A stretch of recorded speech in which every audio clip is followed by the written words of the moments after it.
idejnom smislu, šta nas čeka, ne znamo, šta će biti, ne znamo, ali šta mi hoćemo, što je najbitnije od svega, takođe izgleda da ne znamo, da. Ja sam svojevremeno imao velike sukobe, upravo sa vladom, čiji sam bio član, i s predsjednicom vlade i sa predsjednikom države oko tih reality programa, jer su oni stali u zaštitu jednog od tada glavnih distributera, pa i sada još uvek.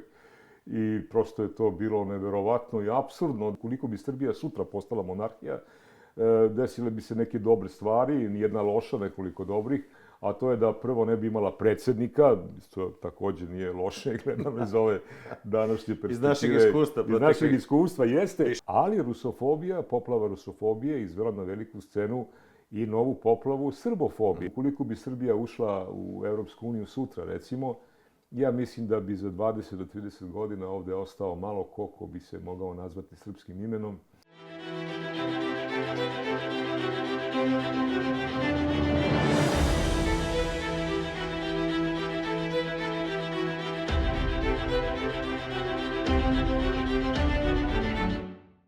Poštovani gledalci, evo nas u novoj epizodi podcasta Politika na srpskom, Fondacije Slobodan Jovanović. Danas imam posebnu čast da u ovim našim prostorijama ugostim jednog meni vrlo dragog gosta. Čoveka dragog po tome što govori i kako nastupa, a ne po možda ličnom poznanju nas dvojice. To je bivši ministar kulture Vladan Vukosavljević. Ministre Vladane, dobar dan, dobrodošli i hvala na vremenu što ste odvojili za naš podcast. Dobar dan, hvala, bolje vas našli, hvala na ovim lepim uvodnim rečima. Naš današnji sagovornik je rođen 1962. godine u Beogradu. Poznat je po tome što je bio gradski sekretar za kulturu između 2013. i 2016. godine, potom ministar kulture u dve vlade, 16. do 20. godine, po struci je pravnik, bavio se različitim i poslovima u društvenim državnim firmama i u privatnom, da kažem, sektoru, što i danas. Ističem posebno da je bio i, verovatno, još uvek ste član Krunskog saveta. U suštini jedan dobar poznavalac istorije. Mene što je uvek fasciniralo, možda to nije sad korektno govoriti pred čovekom i na početku intervjua, ali to je jedan precizan i bogat rečnik, pa čak u ovim drugim podcastima, ako gledate našeg današnjeg gosta, on uvek ima preciznu, uvek koloritnu rečenicu i uvek odlično se nosi sa ovim što ga intervjuiše, bez obzira na tip pitanja, tako da je to jedna od meni najdražih vaših osobina i uvek sam zadivljen, izlazio iz tih nekih vratolomija kad vam postavljaju koje kakva pitanja. Sad, ministre Vladane, dakle, obzirom na sretenje koje je za koji dan, koji je naš aktuelni danas srpski trenutak u kome se mi nalazimo? Kakva je vaša procena? Ta procena je, naravno, može biti optimistička, može biti pesimistička, ali negde na sredini obe krajnosti. Mislim da situacija naša kao države i kao naroda, uopšte stanje nacije, što bi rekli Amerikanci onim svojim govorima, nije ohrabrujuće. Mi se nalazimo na jednoj velikoj raskrsnici, suočeni sa brojnim izazovima, koji zapravo nisu novi, to su stari istorijski izazovi srpskog naroda u novom ruhu i prilagođeni, odnosno izloženi trenutnim uticajima tih vektora istorijskih i političkih koji na nas ili protiv nas deluju. Tako da i kao i u ranijim epohama, mislim da nemamo jasnu koncepciju, sa častim izuzecima, kažem, ranijih epoha, nemamo jasnu koncepciju, mislim da smo malo zalutali u idejnom smislu, šta nas čeka, ne znamo, šta će biti, ne znamo, ali šta mi hoćemo, što je najbitnije od svega, takođe izgleda da ne znamo, da. Društvo je prilično podeljeno, ali ni podeljeno samo po sebi nije problem. Problem je što mi se čini da smo u određenom stepenu konfuzije kao društvo, da su naše institucije nekako izmeštene iz ležišta, da su političke i društvene ili intelektualne elite ili elita koja treba da daje neki glavni pravac i impuls događajima, zapravo takođe zaglavljene u jednoj mreži stereotipa i otrcanih rečenica i fraza i da jednostavno u ovom trenutku danas dok razgovaramo stičem utisak da nismo kadri da budemo na nivou izazova koji nas čekaju. Da li će to da se promeni za godinu, 2, 3 ili 5, vrlo je moguće. Istorija donosi takve male preokrete, stabilizaciju, konsolidaciju, najčešće u susretu sa nekim jakim i neprijatnim izazovima, ali na današnji dan mislim da smo zapravo, da ne kažem sad kao onaj Buridanov magarac između dva plasta sena, ali to jeste metafora, pa kažem, ajde, neću da poredim to s tim, ali u svakom slučaju neko ko stoji zbunjen na raskriću istorije i prosto čeka događaje koji će ga pogurati u nekom pravcu da nešto određenije uradi. Da, to bi moglo da se kaže da je politička ocena. Sad, vi ste u javnosti prepoznat kao čovjek koji je bio rukovodilac i gradske i republičke, da kažem, kulture skoro deceniju. Koji je naš aktuelni trenutak u kulturi? Vidimo, dakle, jednu navalu kiča, šunda, vidimo atake na kulturnu baštinu, na jednu novu estetiku koja se stvara. Kako se to vama čini kao čovjek koji je rukovodio kulturnim ambijentom? Pa čini mi se poražavajuće. To je prosto duh vremena koji nije porođen u Srbiji, niti odavde ima svoja glavna, ne potiču odavde njegova glavna značenja i tumačenja. To je prosto preuzeti obrazac banalizacije kulturnih fenomena, jednog potpunog trijumfa industrije zabave, trijumfa deregulacije na internetu, gdje je zapravo svaka glupost uvredljiva ili skaredna može da nađe svoje mesto i ima svoju publiku. Tako da i u toj perspektivi srpska kultura se bori, zahvaljujući jednoj svojoj izuzetnoj istorijskoj vitalnosti i zapravo jednom dosta solidnom kadrovskom potencijalu. Naši ljudi su talentovani, radoznalog duha, talentovani za razne oblike umetnosti i razna kulturne repertoare i slično. Međutim, ono što jeste najveći problem srpske kulture jeste izostanak strategije kulturnog razvoja. Mi smo svojevremeno napravili jednu strategiju vrlo ozbiljnu za 10 godina. To je bila prva strategija kulturnog razvoja. To je u vašem mandatu? Jeste. To je bila prva strategija kulturnog razvoja, praktično koju istorija pamti u Srbiji. Mi nikad nismo imali takav dokument. Međutim, iz različitih razloga, ovih i onih, ta strategija nije usvojena, nije došla pred poslanike Narodne skupštine, prošla je na vladi posle mojih silnih insistiranja i pritisaka i tako, poteza koje sam vukao, jer sam vidio da nešto škripi, kao da neko ne da. Sad ja ne mogu da kažem, da uperim prstom ko je to bio, ali u svakom slučaju vidjelo se da postoji neka snaga ili neka političko raspoloženje koje ne želi da vidi tu strategiju, zato što strateške orijentacije u bilo kom polju, pa i u kulturi, zapravo daju ili donose sa sobom jednu vrstu stabilnosti. Pa i obaveza. Pa i obaveza, naravno. Drugim rečima, kulturna politika sa jednom strategijom stabilnom. Mi smo radili, boga mi, skoro godinu dana, tim stručnjaka iz cele Srbije, različite oblasti. Ono što ljudi često brkaju, to je da kultura nije samo, naravno, ono što se zove prikazivačkom umetnošću, filmovi, pozorišti i slično, ili muzeji, s jedne strane, i s druge strane, politika su i arhivi, i biblioteke, i arheologija, i zaštita kulturnog nasljeđa, i savremeno stvaralaštvo i kreativne industrije, i 300 čuda.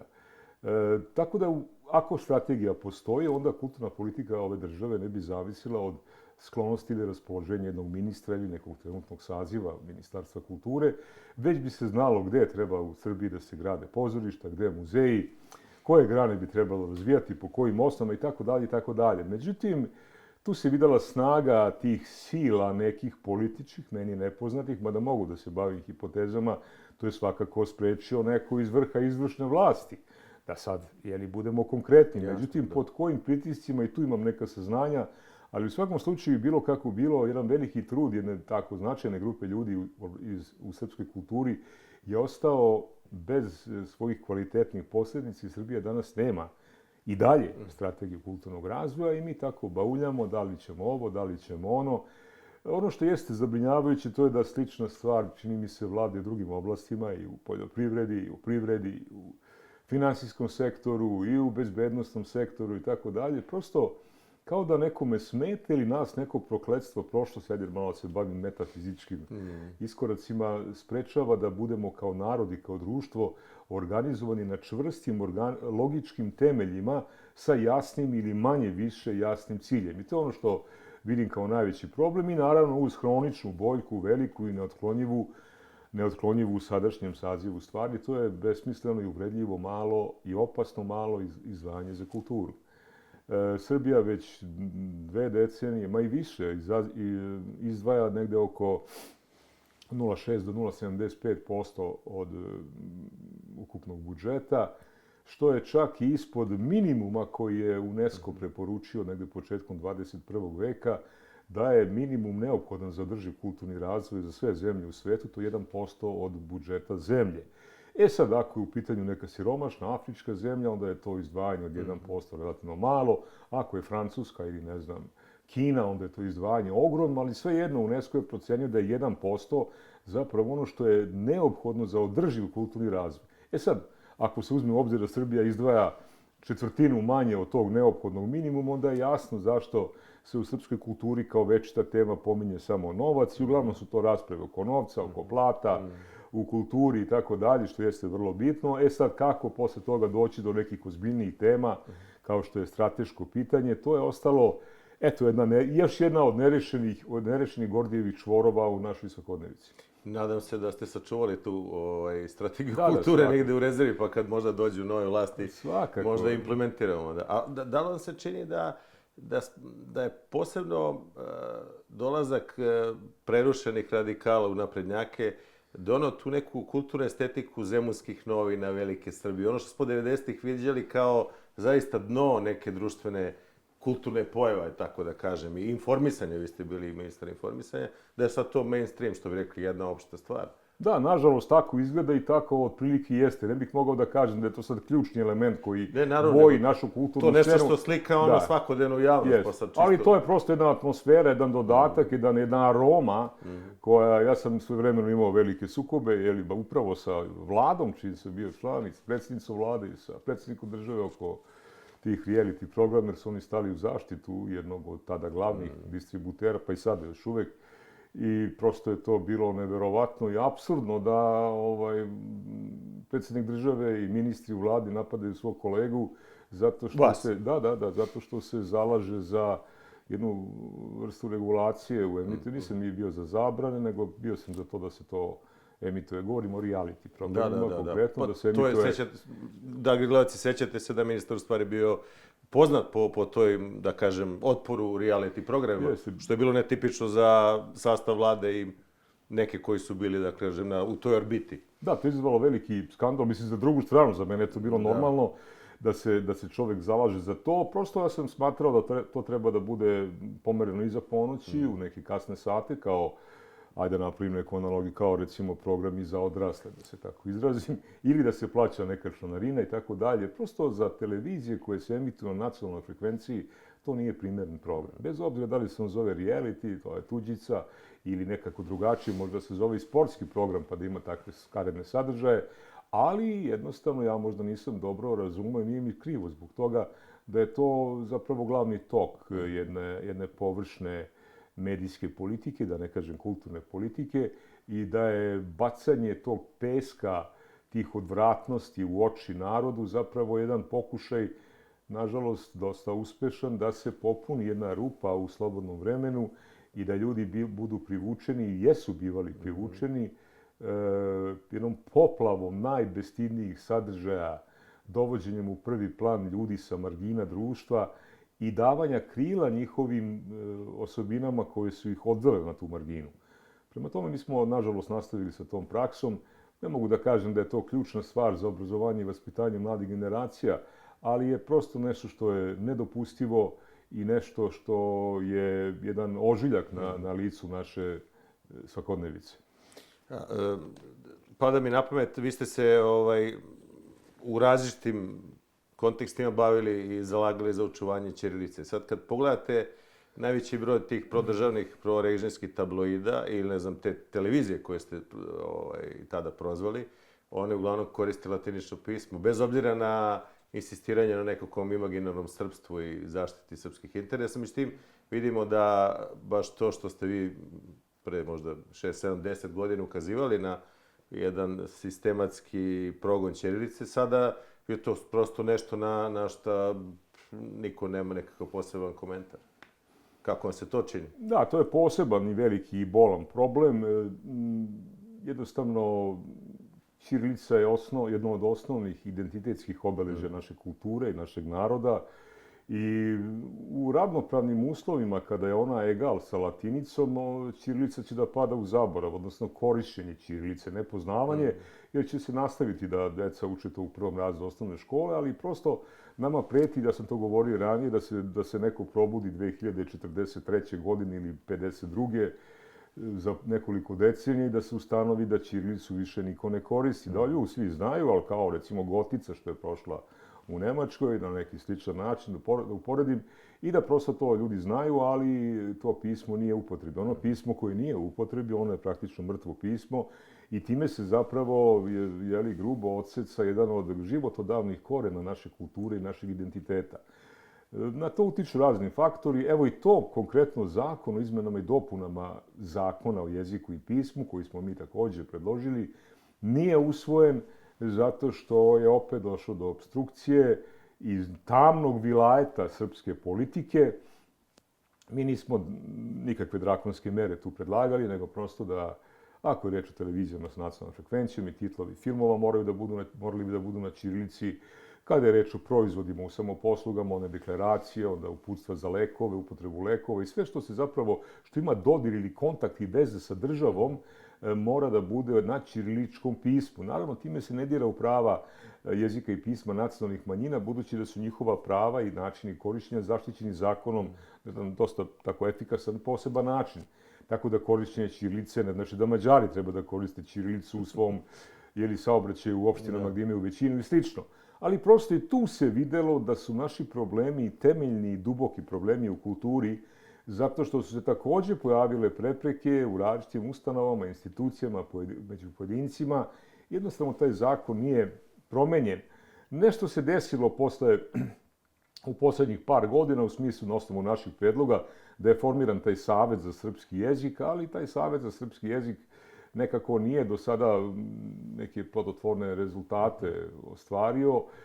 Ima izvesnih pomaka, komunikacija između organa uprave na ćirilici, ali više ispisa imena ulica i druge stvari. Prosto vidi se da ćirilica nekako vrlo sporo, korak po korak, ali to je bukvalno pužev hod, pokušava da se izbori za svoj opstanak. I čini mi se da mlađa generacija, što je za mene izuzetno pozitivno i lepo iznenađenje i vrlo ohrabrujući događaj, čini mi se da koriste ćirilicu više, vidim i na društvenim mrežama i tako, nego što se to činilo ranije. Ali mi možemo sad da se nadamo da će to spontano samo od sebe da se štiti, da ćemo uspjeti da se spasemo od tog jer izazova negativnog. Međutim, bez određenih mera državne politike, kulturne, mi ćemo se naći u velikom škripcu. Evo, mislim da bi bilo interesantno pomenuti da je u Japanu, koji je, znamo kakva država sa dugom i bogatom tradicijom, doduše prilično uništena američkom okupacijom od 1945. na ovamo. Ona je privredno stala na nogi, zapravo Japan je svetska privredna sila, ali kad je reč o identitetskim stvarima, oni su prilično uspjeli da Japancima, govorimo o Amerikancima, da nametnu određena pravila, da urade sve da taj narod s razlogom ili bez razloga drže na jednom tako vrlo sputanom nivou. Međutim, 2-3 pokušaja romanizacije japanskog pisma su propala u Japanu, iako je to za naše pojmove prosto neverovatno. Da bi, recimo, đak neki u Japanu završio osnovnu školu, uspešno mora da ovlada poznavanjem 3 do 4 hiljade znakova. 3 do 4 hiljade, mi učimo 30 slova ovdje, a tamo je 3 do 4 hiljade. To je znači 100 puta više. Onaj ko se smatra fakultetski obrazovanim, on treba u svojoj karijeri i svom životu da ovlada sa oko 8 do 10 hiljada znakova, a vrhunski intelektualci i tradicionalisti, boga mi, znaju i preko 20 hiljada znakova. Dakle, pokušaj romanizacije, odnosno upotrebe latinskog alfabeta i za štampu i za medije, bila osmišljena jedna koncepcija koja bi kao Japan, to se i nama servira ovdje, te fraze, ušao u korak sa svetom i tako dalje, bili bi kao drugi civilizovani narodi i sve te trice i kućine. Međutim, japanska elita je od učitelja seoskog pa do ministra kulture odbijala takve inicijative, jer su pravilno zapazili da jezik i pismo nemaju alternativu.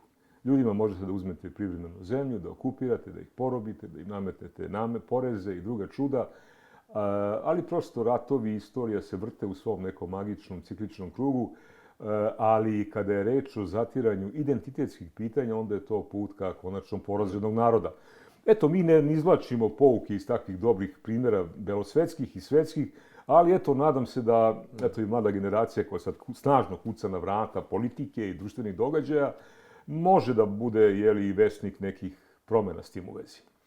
Da, jezik i pismo kao osnova identiteta i tradicije. Sad, imao sam na umu nešto drugo da vas pitam, ali sad sa tradicijom palo mi nešto na pamet da vi ste kao ministar kulture bavili se očuvanjem baštine u našoj državi. Pored ostalog, naravno, ali mi imamo dosta naše srpske baštine koje su ostale u bivšim jugoslovenskim državama, Makedoniji, na Kosovu i Metohiji, a u Crnoj Gori, Bosni i Hercegovini, ne u Republici Srpskoj, nego ono što je ostalo, Hrvatskoj i tako dalje. Kako vam se čini, da li postoji precizna ili makar adekvatna politika očuvanja od srpskih vojničkih grobalja do, ne znam, udaljenih crkava, manastira, onog što je činilo, da kažem, osnovu nekog srpskog života u tim srpskim zemljama koje su sada pod drugom državnom upravom? Da, to je nešto što sam ja volao da nazivam srpski kulturni prostor, ali to nije ekskluzivno srpski kulturni prostor, budući da taj prostor delimo i sa drugim narodima. To je zapravo prostor na kome je srpski narod tokom svog istorijskog hoda ostavio nesumnjive tragove svog materijalnog i nematerijalnog kulturnog nasleđa.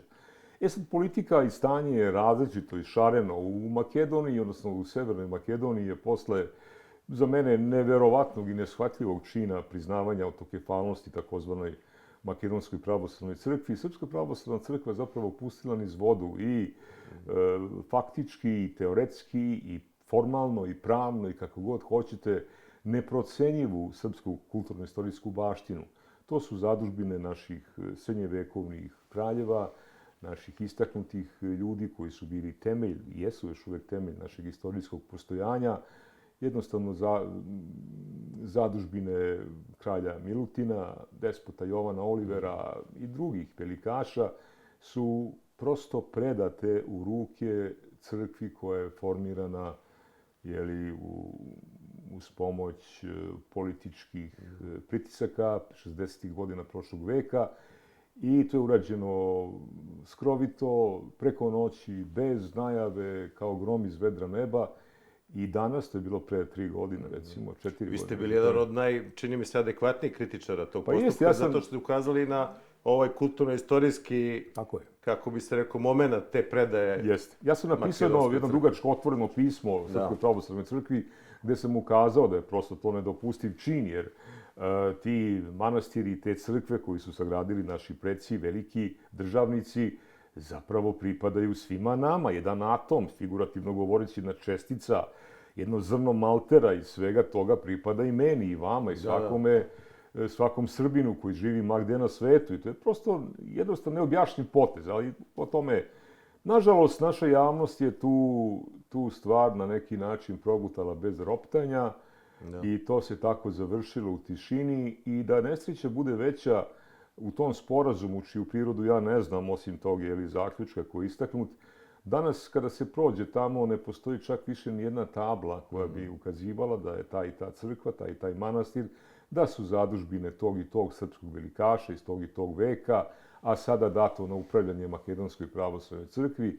Prosto briše se srpska prošlost iz naše, jedne od dve naše, kako da kažem, kolevke naše državnosti. Raška oblast je naša kolevka našeg identiteta, tu smo, da kažem, začeti kao narod u novijem dobu, ali Makedonija, odnosno Dušanovo Skoplje i Vardar kao sveta reka srpske istorije su zapravo predati i političkim nasiljem, ali i potezom Srpske pravoslavne crkve u ruke onima koji o tom kulturnom nasljeđu, o njegovim tvorcima, žele da falsifikuju istorijske činjenice. I to, znate, narod koji to dozvoli se nalazi u velikom škripcu, etičkom i moralnom, to se nama desilo. Situacija je različita na različitim mestima.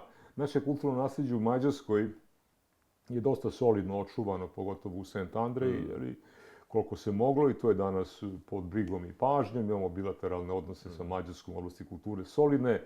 Hrvatska kao Hrvatska, tamo gde postoji pritisak Evropske unije i da se to kontroliše i gleda, kao što je to manastir Krka ili još neki slučajevi, dolazi do obnove, dolazi do tako neke vrste saradnje, tamo gde je pažnja međunarodnih faktora, kakvi su takvi su, manje ili je nema, tu dolazi do komplikacija i problema, do neobnavljanja naših srušenih crkava i hramova, i tako dalje. Situacija u Hrvatskoj je komplikovana. Kažem, ona je dvojaka, ima svetlih primjera, ali Hrvati su obnavljali neke od stvari zahvaljujući tome što u međudržavnom sporazumu koji imamo s njima je povratak privremeno izmeštenih relikvija iz srpskih pravoslavnih hramova bio obećan ukoliko se na tom mestu vrati narod, ukoliko bude obnovljen hram. Tako da je, kao i sve što imamo u Hrvatskoj tokom istorije, to je dvojako, to ima jednu janusovsku prirodu, možda spolja dobronamernu, u nekim vrlo tako formalnim stvarima, ali suštinski jako negativnu. U Crnoj Gori znamo svi takođe koja je problematika. Mislim da aktualne vlasti, kao i prethodne vlasti, prosto na Crnu Goru gledaju kao na neki kamenčić u cipeli, da je i politički, što je jedna dimenzija odnosa, to može da se razume na ovaj ili na ovaj način. A kada je reč o kulturnom identitetu i o problemima sa kojima se suočavala Srpska pravoslavna crkva, oni su privremeno rešeni ovim temeljnim ugovorom koji je potpisan i može se reći da su ta rešenja zadovoljavajuća, ali tu postoji dalje ataci i tamo postoji jedna takozvana crkva formirana u policijskoj stanici koja pledira da baštini srpsko kulturno nasleđe, ali tu je situacija vedrija i bolja nego što je to u Makedoniji. Kad je reč o grobljima od Tunisa i Bizerte pa do Ulma tamo u Nemačkoj, brigu o tom vrsti nasleđa kod nas vodi Ministarstvo za rad, boračka i socijalna pitanja. Takođe sa promenljivim uspehom, negde se to čuva, pazi, negde ne, ima velikih propusta. Srpsko vojničko groblje u Tunisu, da je mesto velikog stradanja naših mučenih predaka, bilo je problema sa isplatom naknade tim ljudima lokalnim koji to čuvaju. Da. Ja sam recimo uspeo da sa jednim albanskim, to je interesantno, albanskim tadašnjim ministrom kulture Makedonije napravim dogovor, jer smo tako uspeli da se, to je neki pristojan čovek bio, moram da priznam, on je zapravo dobio mesto u vladi po njihovom tom koalicionom ključu koji oni imaju, po tom njihovom, ne znam kom sporazumu, isto neki ohridski sporazum u pitanju, izgleda je Ohrid amblematično mesto za razne sporazume sumnjivog sadržaja. Jeste. Međutim, ovaj čovjek je bio tako, možda i nezainteresovan, ne o svojim interesima, odnosno interesima Albanaca u Makedoniji. Moj zahtjev je bio molba, da oni nama omoguće obnovu barem onog prizemnog dela spomenika na Zebrnjaku. Spomenik na Zebrnjaku je ovo, sad to vaši gledalci vjerojatno znaju, sagrađen posle Prvog rata. Njegov arhitekta je naš čuveni srpski Gaudi Korunović, kako su ga zvali. To je bio visok, velik spomenik s jednom rotondom kamenom u prizemlju, a gore je išao u visinu, čini mi se, od 30 i nešto metara, sa reflektorom, sa grbom Srbije i tako dalje. Naravno, taj spomenik su Bugari srušili za vreme Drugog svjetskog rata i on nikada nije bio obnovljen u vreme Titove Jugoslavije. Osim taj donji deo što sad... Ne, taj donji deo je takođe bio razrušen, ali i onda su te kosti, to je strašno govoriti o tome, kosti naših mučenika su bacane niz livadu ili su odnošene za predavanja anatomije na medicinskom fakultetu u Skoplju. Da, to je prosto nešto što je teško da čovek i misli o tome, a da ne dobije nekakve porive ovakve ili onakve, verbalne ili druge.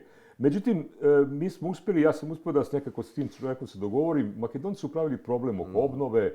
Ne kažu ne može, nego prosto, eto, bit će, čekajte i tako dalje. Međutim, ja sam uspeo da od njega izdejstvujem dozvolu da obnovimo barem taj donji deo, da se tu napravi neka spomen soba, odnosno neki mali muzej, Kumanovske bitke i prosto da to nekako bude dolično tretirano.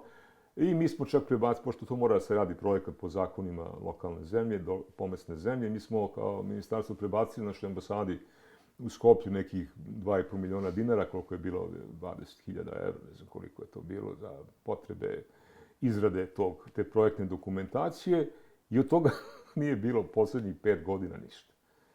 Šta je bilo s tim novcem, ne znam. To je bilo dato na račun ambasade, ne verujem da je to neko mogao sad, ne znam, da proneveri, ali prosto nije se desilo ništa. Tako da je situacija u Makedoniji, na vaše pitanje, evo da zaokružim, katastrofalna, u Crnoj Gori je dubiozna, u Hrvatskoj je, tako, dvostruko lice ima, da nema Republike Srpske, takva bi situacija bila u Bosni i Hercegovini, ali obnovljena je crkva u Mostaru, mada je ona također bila meta jednog podmetnutog požara. A kada je reč o inostranstvu, mislim da kako smo se nadali, dobro smo se udali, da se malo našalim. Nije to tako loše, ali naravno postoji jedan veliki prostor za poboljšanja. Jednostavno, znate kako, to je isto jedno od ogledala karaktera jednog naroda. Ako mi ne vodimo računa o memorijalima naših mučenika stradalih u dalekom Tunisu, koji su tamo poslati na lečenje, ili ako ne vodimo računa o ostrvu Vido ili uopšte svim tim tragičnim mestima. Ono što je ostala velika moja muka, tu prosto nije moglo da se napravi ništa, to je Albanija. Golgota srpskog naroda 915. 16. godine, od decembra 15. pa do kraja januara 16. godine, je možda jedan od, ako ne i najtragičniji, jedinstveni događaj u najkraćem vremenskom periodu. Čak i genocid koji su za vreme drugog rata nama sproveli Hrvati i bosanski muslimani, mada je teško to tako porediti, ali prosto za 2 mjeseca, to naši ljudi, ja sam anketirao mnoge svoje prijatelje i tako, ljude s kojima stupim u kontakt, ne razumeju da ili ne znaju da je u toj 2-mesečnoj Golgoti život izgubilo oko 240.000 ljudi. 240.000 ljudi. Da bi vaši gledalci lakše razumeli, to je možda, eto, slikovito govoreći, broj koji je bio otprilike prisutan na velikom mitingu 15. marta u Beogradu. I to je ili jedno od većih mjesta u Srbiji. Ili jedno veliko mesto, veliki grad. Dakle, to je, među tim žrtvama je oko 75.000 vojnika i oko 170 otprilike i nešto hiljada civila, žena, dece i staraca koji su u najvećem broju slučajeva stradali i ostali tamo bez obeleženog rodnog mesta, bez dostojne sahrane i bez ičega. I ta naša nacionalna Via Dolorosa, da je tako nazovem, je ostala nepokrivena memorijalima zbog prirode odnosa s Albanijom i slično, ali jednostavno mislim da mi sećanje na tu tragediju ne držimo na doličnom nivou. I jednostavno postoji, nije, kažem, situacija tragična, vodi se računa gde se može, tu i tamo, manje ili više, ređe ili češće, uz relativno stabilno mikrofinansiranje tih poslova, ali tu nas čeka jedan veliki rad i mislim da postoji puno mogućnosti da se to unapredi. Ministre, sad ste me u stvari vratili na temu pominjanjem Albanije na našu kulturnu baštinu na Kosovu i Metohiji. To je formalno iz našeg perspektive naša država. U suštini nije, zato što je ona proglasila samostalnost. Znamo da su tamo ključna naša duhovna ishodišta i našeg naroda i srednjovekovne države, ali vidimo tendenciju da kosovske, odnosno prištinske vlasti sa svakim danom uvode sve nove i novije pravila igre od državljanstva i tako dalje, sve na bazi onih, što smo rekli, ohridskih i drugih sporazuma. Da li očekujete tu pogoršanje uslova za našu crkvu i opšte kulturnu baštinu, ako se ovaj trend nastavi, da to možda se ostvari neko formiranje neke lokalne pravoslavne crkve ili da se ta baština proglasi albanskom, odnosno kosovskom, kao što ima tendencija? Nažalost, očekujem dalje pogoršanje. Mislim da se o toj temi ne govori, obzirom da se i u Kosovu ne govori previše, ali ovo je nešto što je temeljna stvar naše duhovnosti i opstanka. Nažalost, očekujem dalje pogoršanje te situacije, namera Albanaca da trajno proteraju Srbe, da se zatre sama pomen na našu kulturu i tradiciju, možda ne u 100% vidu, ali u svakom slučaju da se Srbi svedu na onaj procenat koji postoji u Hrvatskoj i da naše spomeničko nasleđe i kulturno-istorijsko nasleđe se tretira kao albansko i da to nama sad deluje ili delovalo je u proteklim decenijama kao nemoguć posao, međutim sa ovakvom nebrigom sa naše strane, uopšte o kompletnom pitanju Kosova je, tema je bolna, nezgodna, ali treba o njoj razgovarati baš zbog toga što je bolna i nezgodna. Prosto mislim da treba naglasiti da sva sreće, pa 4 naša manastira uživaju status zaštićenog kulturnog nasleđa svetskog kod UNESCO-a i samim tim njihov status je tamo koliko toliko povoljan u datim krajnje nepovoljnim okolnostima. Dakle, sprečeni su neki pokušaj gradnje autoputa pored nekih manastira. To je metohijski pravac. Jeste, građevinski radovi su obustavljeni, ali to je zahvaljujući intervenciji stranog faktora koji je prosto reagovao, jer ja sam isto imao okapavanja sa Albancima, čak sam pisao pismo rimskom papi, njihovom kardinalu Ravasiju koji je zadužen za spoljne odnose, posle nekoliko uzastopnih održavanja katoličkih misa u crkvi na Belom brdu, znači pod Prištine, koja je zapravo srpska i pravoslavna crkva, Novom brdu, pardon.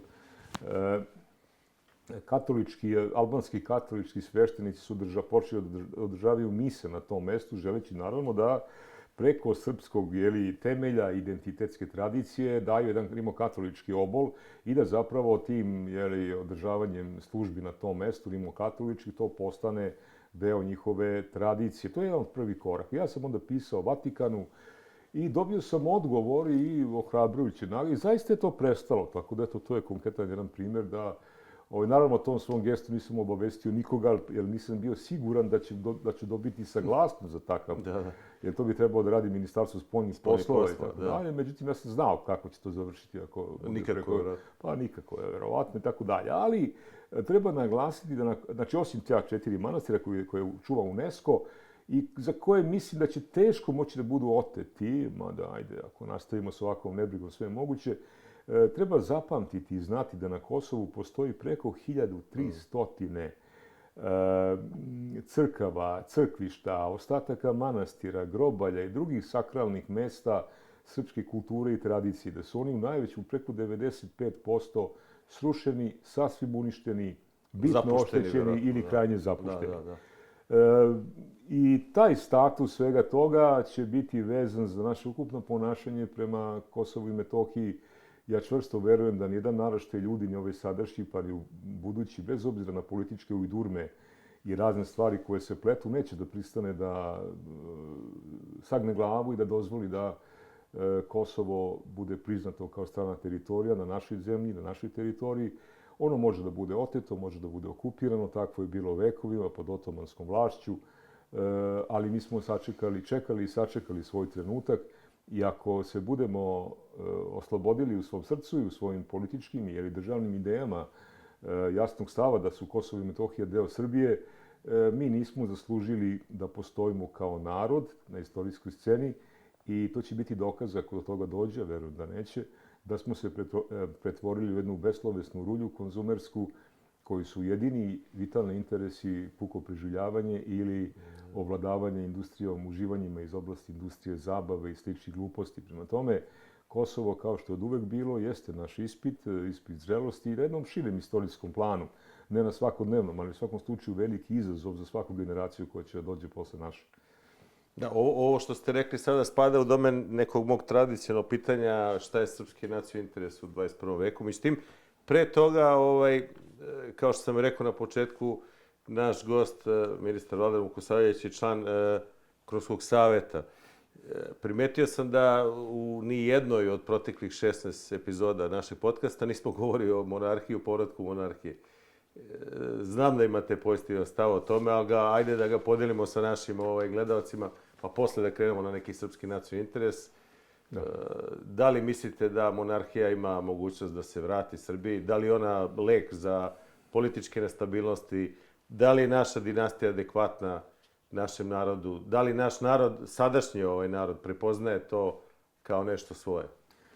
Sad ima tu nekoliko pitanja, nije lako odgovoriti na svako od njih, ali eto, krajnje pojednostavljeno govoreći, ja jesam monarhista po ubeđenju. Mislim da najprije iz razloga da je to takođe naše identitetsko obeležje, slobodno se može reći, nešto slično pismu i jeziku, ne na taj način i u toj meri, ali Srbija je u većem delu svog postojanja istorijskog, kad je postojala kao samostalna država. I kad je imala uspon, u suštini. I kad je imala i uspon, da, bila kraljevina, pre sve bila je carevina kratko vreme, ali je bila kraljevina.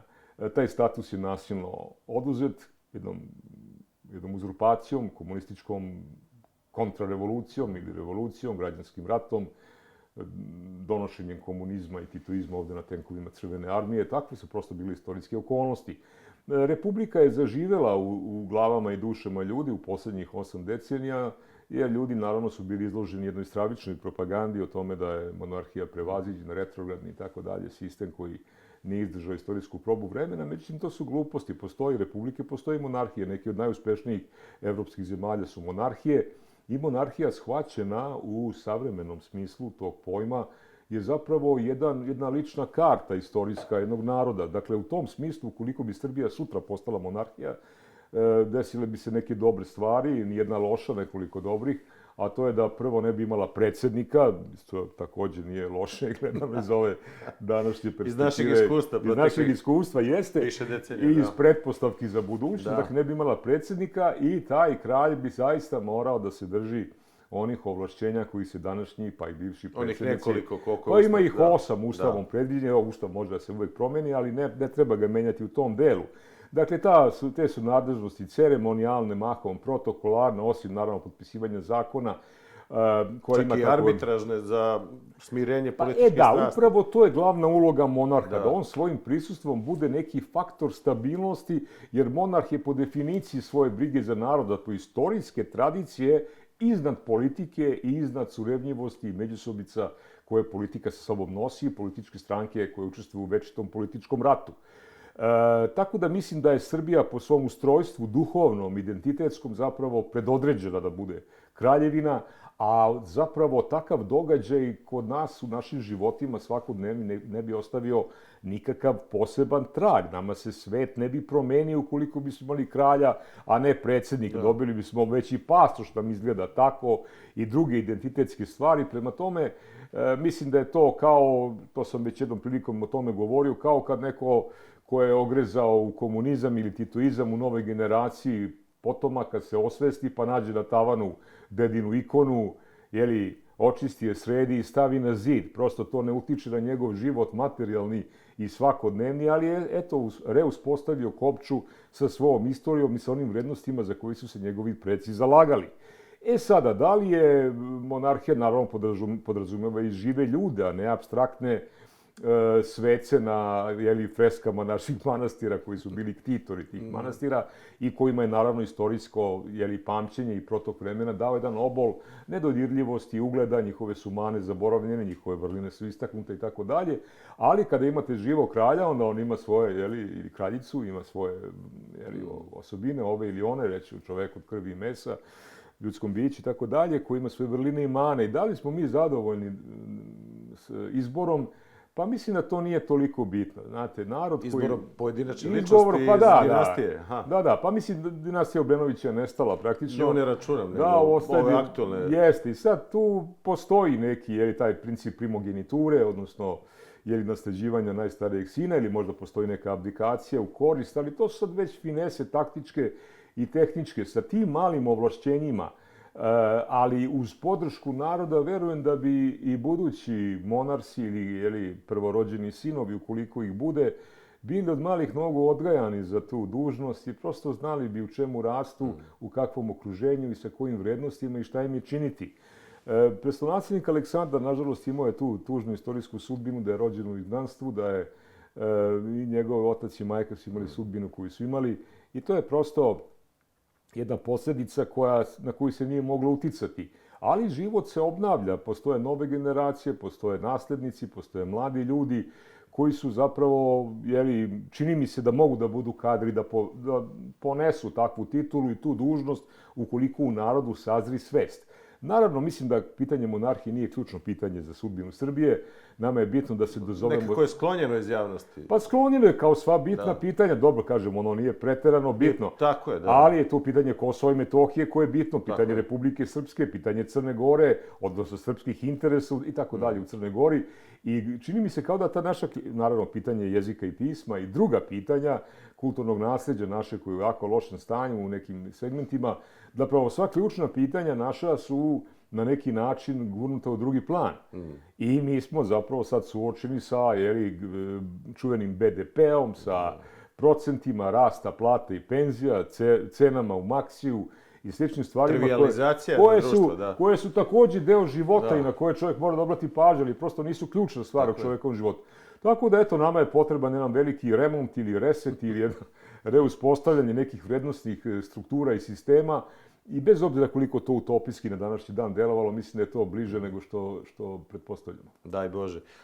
Čini li vam se, ministre, da dakle, Srbija kao kraljevina je bila jedna homogena država gdje je kralj nekako pratio prvo kao knez, pa potom kao kralj, pratio razvoj države. Sad, promjenom strukture stanovništva, padom naših zapadnih srpskih pokrajina tokom 90. godina, došlo je malo do izmene stanovništva, došlo je do, kako bi se reklo, pojave u našem narodu ljudi koji su i na odlučujućim mjestima, koji ne poznaju tu kraljevsku tradiciju monarhiju, nego dolaze sa iskustvom negativne tradicije svojih dedova i ne znam, pradedova koji su bili službenici i vojnici drugih careva i kraljeva, a onda su kroz partizanski pokret izbrisali potpuno odnos prema srpskoj monarhiji. Mislite, prosto ja to vidim kao problem, meni kao nekom kome su pradedovi, čukundedovi blizu dvorašca živeli i rasli, je prirodno da bude monarhista, ali da li je to sa ovim ljudima koji imaju drugačiju tradiciju i s kojom su došli u Srbiju da žive i njihovim potomcima? Šta mislite o tom problemu? Ja mislim da je identitetska snaga ideje o monarhiji jača od zabluda i opijenosti titoizmom ili jugokomunizmom koja je trajala nekoliko decenija. Ta zaraza i ta opijenost ili da kažem indoktrinacija jeste bila snažna i sveobuhvatna i delovalo je kao da je neotklonjiv faktor u našem budućem istorijskom hodu. Međutim, čini mi se da mlade generacije koje stasavaju, koje uče istoriju nešto otvorenije, jasnije i bolje i preciznije i istinitije i tako dalje, neće imati problem da dokuče, odnosno da shvate i da prihvate te vrednosti, naročito u svetlu okolnosti da savremene monarhije nemaju više takvu praktičnu ulogu u svakodnevnom životu ljudi. Pa čak recimo tamo gdje je monarhija najutemeljenija u Evropi, to je vjerojatno Engleska, mi vidimo da je ona u principu jedan dekorativni moment, jedna emblematična stvar engleske istorije, ali zapravo da. Ali u ovim drugim zemljama tek pogotovo što skandinavske te tradicije gdje postoje monarhija, što je Danska i tako dalje, prosto kralj ide na pijacu biciklom, on je deo društva, on je neko ko živi skromno, ne živi u luksuznim dvorovima i sa poslugama i sa srebrnim mesegom, nego je prosto deo društva i mislim da je taj model onaj model koji mi treba da težimo, odnosno da kada razmišljamo o monarhiji razumemo da ona mora da bude u svom suštinskom jezgru pojednostavljena u skladu sa duhom vremena i shvatanjima društvenih normi u datom istorijskom trenutku. Bilo koja velika pompeznost ili ceremonijalnost bi delovala nekako nezgodno na ljude koji su već navikli na bahatost političara koji jedva podnose i sad im treba samo još jedan neki, ali mislim da tu postoje lekovi i mislim da, bez obzira na taj problem koji ste vi istakli, koji je dosta nezgodan, mislim da je to izlečivo i rešivo. Nadam se tako. U suštini naša dinastija je bila narodna i seljačka, tako da kažem. Jeste, mi smo dve, da. Mislim na Karađorđeviće, na one prethodne nisu bili u fokusu mog istraživanja, ali naši kraljevi su bili obični, da tako kažem. I kralj Petar, Aleksandar je bio vojnik, više nego nije bilo tog ceremonijala previše i tako dalje. Ipak je to, su bile narodne dinastije. Apsolutno, one su potekli iz naroda i bile su slične narodu i to se osjećalo, ali naravno to nam je pravilo i velike probleme u međunarodnom saobraćaju i oni političkom. Mi smo bili okruženi drugim dinastičkim kućama, to je pre svega nemačka kuća Saks-Coburg koja je vladala u Grčkoj, vladala je u Bugarskoj, vladali su u Rumuniji i tako dalje, u Rumuniji također. Prema tome, postojanje srpske narodne, seljačke, ne u pejorativnom, već u afirmativnom smislu, jeste bilo trn u oko onim narodima kojima su upravljali nemački kraljevi. Ali to je naravno na neki način bila i otežavajuća okolnost nama, jer sve što je vrlina ima svoju cenu. Te zemlje, i Bugarska, i Grčka, i Rumunija nisu stradale na onaj način kao srpski narod u Prvom i Drugom svjetskom ratu.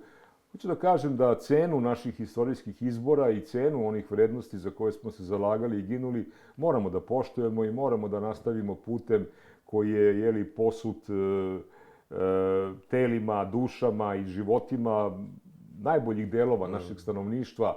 I prosto mi idemo jednim putem koji je utabao neko drugi, samo treba da budemo svesni toga, onda ćemo vidjeti i kakav je put i kuda nas on vodi. Spomenuli ste sad titoizam i to sve. Da li smatrate da su jugoslovenstvo i komunizam dva virusa koji su mnogome uništila srpsku nacionalnu ideju, srpsku državu, jugoslovensku, ali onu, da kažem, monarhističku kraljevinu u toku 20. veka, da li su ta dva virusa uticala da nam je 20. vek nekako izgubljen sa svojim rezultatom na kraju. Ne verujem da je 20. vek, nažalost, najtragičniji vek u našem istorijskom postojanju. Ako se uzme u obzir broj žrtava u oba svjetska rata i druga ideološka stradanja i stranputice, ja ne mogu da se sjetim nijednog stoleća u našoj istoriji pisanoj koje potiče recimo od 7. ili 8. veka. Kada se Srbi pominju, ne postoje Srbi od 7. ili 8. veka, ali se prvi put pominju u nekim hronikama i dokumentima da u posljednjih 1300 godina da li je postao jedan vek, odnosno jedno stoljeće u kome je naš narod strada u toj meri. Prema tome, to su strašna istorijska iskustva i pitanje je sad, šta nas čeka. Sigurno da su titoizam i jugoslovenstvo doveli veliku ideološku, idejnu, moralnu i etičku zbrku u našim glavama. Ono što meni smeta to je što i dalje u našoj najširoj javnosti, među stručnjacima poput vas ta stvar je verovatno sasvim jasna, ali ta recepcija takvih stavova u javnosti prosto nije dovoljna za moj ukus i moja shvatanja. Recimo, smatra se kod nas, kad bismo sad izašli ovdje u Knez Mihajlovu obližnji, pitali ljude zašto je nastala Jugoslavija i šta je to Srbe odvelo u zajedničku državu. Ja mislim da bi 8 od 10, možda čak i 9 od 10 anketiranih ljudi rekli da je to samovolja i odluka naslednika Aleksandra, regenta Aleksandra, i da je on zapravo mimo volje ovoga i onoga to uradio. To je naravno potpuna istorijska besmislica. Jugoslovenska ideja počela od Ilirskog pokreta u drugoj polovini 19. veka. Ona je bila, da ne ulazim sad previše u te istorijske elaboracije, to vaši gledalci uglavnom znaju, ali treba biti vrlo jasan s tim u vezi. Jugoslaviju 1918. godine su stvorile Sjedinjene Američke Države, Engleska i Francuska. I oni su do bukvalno mjesec dana ili 2 mjeseca pre toga držale vruć u igri plan za očuvanje Austro-Ugarske, doduše demilitarizovane, ali kao neko Commonwealtha bez oružja, kao neka vrsta mini-evropske zajednice današnje, ali nisu znali šta će sa Slovacima, šta će sa Hrvatima i tako dalje. Da ne ulazim sad previše ni u to. I tako da je odluka o formiranju Jugoslavije doneta bez da su Srbiju mnogo pitali. Konačno, Srbija 1918. godine je bolesnik na umoru. Mi smo izgubili preko 1,5 miliona stanovnika, naša su polja uništena, naši su putevi uništeni, ono malo prirode što je bilo uništeno i u Srbiji je poginula 1/3 punoletnih muškaraca i to je bila država koja je zapravo bila na izdisaju. Da li smo mi u takvoj situaciji mogli da pružamo otpor ideji stvaranja Jugoslavije koju su afirmisali Amerikanci, Francuzi i Englezi? Meni deluje da nismo. I konačno, mi smo u to vreme državom zbog tipa i prirode duha vremena nije upravljao regent Aleksandar. Upravljali su Pašić i vlada i crkva i elita i krug oko srpskog književnog glasnika. I čitava jedna naša, kako da kažem, intelektualna elita i duhovna elita nije bila protiv toga osim par izuzetaka. Jaša Tomić, ne znam ko je bio, možda pripisuje se Vojvodi Živojinu Mišiću nešto, ali generalno mi smo ušli u tu državu kao jedino rješenje o kome se nije ni puno razmišljalo, jer je to rješenje koje sa sobom nosilo i mir i reuspostavljanje. Pa i obuhvatanje svih Srba. Ali konačno je to bila i država u kojoj su svi Srbi živjeli pod dinastijom Karađorđevića i sa srpskom krunom. To što mi kasnije nismo mogli da izdržimo velike sabotaže od strane fašističke Nemačke, nacističke Nemačke, i drugih zemalja, Italije, Mađarske i tako dalje, je prosto posljedica našeg položaja komplikovanog koji je tema za neku drugi format. Tako da to jesu loše istorijske iskustva, ali mi to nismo mogli da izbjegnemo. Bitno je da ih izbjegnemo u buduće. Bilo kakva ideja rekonstituisanja jugoslovenskog prostora. Nove Jugoslavije, šta? Da, neke nove Jugoslavije. Ja mislim da će nama, bez obzira kako sad to delovalo paradoksalno i suludo, mislim da je vrlo moguće, ne kažem da će tako biti, ali nije nemoguće da u kolopletu novih istorijskih događaja ponovo neki Hrvati zakucaju na vrata za neku regionalnu zajednicu B ili C Evropske lige ili budu ugurani u to. Mi prosto moramo da znamo da je dovoljno iskustava i da je jedino srpska država koja treba da ima i svoje istorijske teritorije i svoj identitet i svoje saveznike, treba i može da bude naš istorijski izbor. Da, mi smo imali u suštini 2 krvava referenduma za Jugoslaviju, 1941. i 1991. godine. Kogod nije to shvatio, ja ne znam. Pa i sada, znate, ulazimo u jedno novo doba, evo da kažem ovako, vi to znate, bilo je istoričara koji su smatrali, i mislilaca, koji su smatrali da se 20. vek završio tek 1918. godine. da se završetak 20. veka ne poklapa sa njegovim kalendarskim ishodištem, jer zapravo 918. kraj najvećeg rata u istoriji Evrope, koji je zabeležen do tada, je zapravo značio i kraj mnogih sila i promjenu mnogih okolnosti koji su kreirale sudbinu Evrope i činile evropski, unutrašnji, politički, kulturni i svaki drugi sadržaj. Propalo je Rusko carstvo, propalo je Austro-Ugarsko carstvo, propala je Otomanska imperija. Nove države su stupile na veliku scenu sa obe noge, pre svega Ujedinjena Nemačka, razgoropađena i tako dalje, Italija. Isto može se, ja recimo dodajem to jednoj manje više razumnoj pretpostavci i drugu pretpostavku da se 20. vek završio negde epidemijom koronavirusa i početkom rata u Ukrajini. Zato što su ta dva događaja u ključnom smislu porušila i poremetila standardne, tipične političke, vojne i druge odnose, takozvani svetski poredak i finansijski i vojni koji je stipulisan odlukama u Bretton Woodsu, pogotovo kad je reč o ekonomskoj sferi i tako dalje. I jednostavno na veliku scenu je došla Kina kao praktično već sada svetski lider, a za 10 godina verovatno osim privrednog i vojni lider, ako ne bude neki čuda. Rat u Ukrajini je pokazao stare rane antiruske politike, jedne užasne rusofobije koja u zapadnoj Evropi vlada. Mi ne znamo šta će biti ishod svega toga, ali rusofobija, poplava rusofobije izvela na veliku scenu i novu poplavu srbofobije, budući da nas tretiraju ovde kao ruski saveznike, ne bez razloga. I mislim da je moguće posmatrati ove godine sada kao pravi početak 21. veka i sada je pitanje za naše društvo i naše političare sa kakvom pameću, sa kakvim idejama i sa kakvim očekivanjima mi stupamo u taj istorijski period. Evo tu smo negde možda u zadnjih 5 do 10 minuta našeg razgovora i to je upravo moje sad pitanje. Obzirom na ove hronološke odrednice koje ste postavili, s kojima se ja slažem da je recimo 20. vek negde od 18. do 2020. godine, šta bi bio srpski nacionalni interes u 21. veku? Da li mi primećujete kod Srba jedan istorijski zamor? Da li je 918. godina bila zenit našeg nacionalnog uspona? Da li je moguće objedinjavanje ponovo svih srpskih zemalja? Da li je to cilj ili nešto drugo? Kakav je vaš stav za definisanje nekog srpskog nacionalnog interesa u 21. veku? Znali smo da je to postojalo u 19. veku, objedinjavanje srpskih zemalja, pa onda Jugoslavija kao nemam pogrešan cilj. Šta sad, šta danas? Da li je to taj odlazak u supermarket ili, ne znam, povećanje penzije ili, ne znam, nešto drugo, odlazak na zapad za školovanje ili nešto što bi moglo da bude ono što svaki Srbin bi trebalo da zna, kao što znaju svaki Hrvat, Albanac ili Bugarin? Da. Moje najdublje uverenje, skopčano sa istorijskim iskustvom koje mi imamo i koje baštini svako od nas, jeste da je nama primarni zadatak, makoliko to zvučalo suvoparno ili nekako sivkasto ljudima, je da preživimo. Bez obzira kako to nekom izgledalo, ja mislim da i srpskoj državi i srpskom narodu prete iste one opasnosti potpunog istrebljenja i nestajanja sa istorijske scene koje smo nekako uspeli da preživimo u 20. veku.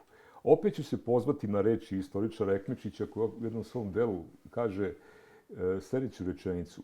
I sve dok posljednja svetlost srpske demokratske države bude tinjala na Balkanu, naši se neprijatelji neće smiriti za decenije, za vekove. To je tačno, da. To je jedna prognoza naših polihistora. Svaka postojeća Srbija biće velika. Biće, prevelika, jednostavno nemoguća. Sada, kako u buci i besu vremena u kome živimo doći do te istine i kako preživeti, lako je to reći kao neki stav, eto ja mislim da je bitno preživeti, ali dati uputstvo za preživljavanje u jednom kotlu istorijskom protiv mnogo jačih protivnika, tako je bilo u 20. i u 19. veku, prosto nije jednostavno. Ali evo predloga razmišljanja na tu temu, to je moj individualni stav. Upravo to nam i treba, da. Da, ja mislim da Srbija apsolutno, kad kažem Srbija, mislim na srpski narod. Srpske zemlje, ajde tako da. Kažem srpski narod koji je širi od pojma države, jer mi živimo i u Bosni i Hercegovini, i u Hrvatskoj, i u Crnoj Gori i tako dalje. Dakle, mislim da mi ne možemo da opstanemo bez jednog trajnog i koliko toliko moćnog istorijskog saveznika. Dakle, u olujama vremena koje dolaze, ja ne vidim da ukoliko Srbija uđe svesno sa obe noge i obe ruke u zagrljaj Zapada, da su naše šanse postojeće. Mi moramo da imamo svog istorijskog saveznika, taj istorijski saveznik je jedan, zove se Rusija, i ukoliko to savezništvo shvatimo na jedan jednostavan način, bez romantizovanja i bez idealizovanja, život bi mogao da nam bude lakši. Istorijski saveznik nije onaj, da se malo našalim, kao to smo svi gledali i deca znaju iz crtanog filma Tom i Jerry, pa kad miš sklopi savez sa onim buldogom, strašno da kad god ga mačak dira, on zvizne i buldog mu dođe u pomoć. Naravno, saveznici, pogotovo kad su oni velike sile, ne dolaze inače iz vižduk i ne ispunjavaju muzičke, a ne istorijske želje svojih malih saveznika, već se tu nalaze da pomognu kad i koliko mogu.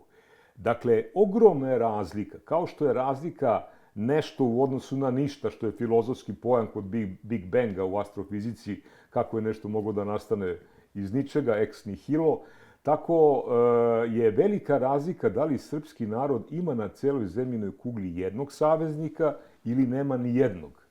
Ukoliko ima jednog koji će povremeno, kao što je to bio slučaj u 19. veku ili 18. veku, kada nam je Rusija pružila fundamentalnu pomoć. Zapravo, Rusija nije uglavnom ratovala, ali je i ratovala za nas i zbog svojih ciljeva.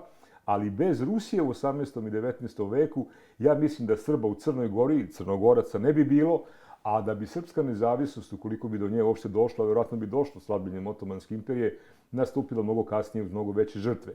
Dakle, mislim da u istoriji koja nas čeka možemo da opstanemo na prvom, drugom i trećem mestu osvešćeni i oporavljeni od svojih istorijskih zabluda, sa jasnim prosvetno-obrazovnim sistemom, sa gibkošću i spremnošću za nove privredne, intelektualne, naučne i svake druge izazove, budući da mislim da kaskamo u tome.